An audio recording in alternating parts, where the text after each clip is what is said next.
Maraming salamat sa mga templates. Maraming salamat sa English Charlie, ma'am. Oh my God. Ay, salamat, Lord. Nakita ko kayo sa TikTok. Congratulations, ma'am. Nahanap ako ng mga templates. Tapos nakita ko yung ano mo sa TikTok, English Charlie. Try ko nga to. Tapos merong every Monday may libreng class, parang ganun.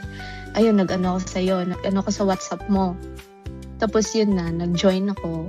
Tapos nakita ko doon na meron yung course na yung quick Sprint video course. Oo. Nung time na yun, talagang hectic ang schedule kasi naka-unlimited din ako. Working hours ako ngayon kasi holiday. Almost night shift ako lagi.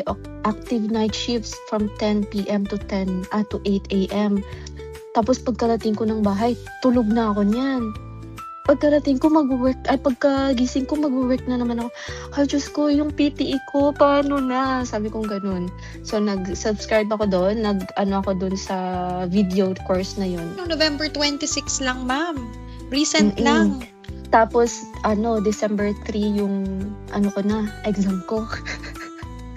Ay, grabe. 1 week preparation lang. Oo.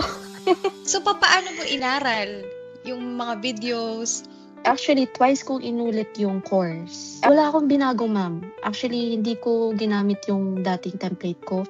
Kung ano yung nandun sa video course, yun na yun. Talagang yun na yun, yung template na ginamit ko. Grabe ka naman, Ma'am Christine.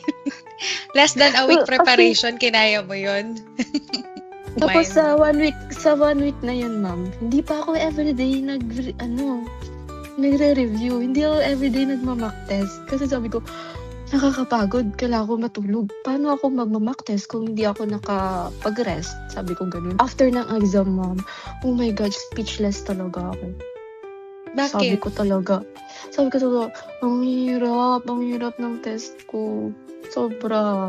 Hindi ko alam kung sabi ko, 66 lang yung kailangan ko, Lord. Kahit 66 lang, Lord, ibigay mo na sa akin. Sabi ko ganun. Kung saan ka pinaka nahirapan sa exam, if you remember, mabalikan mo siya?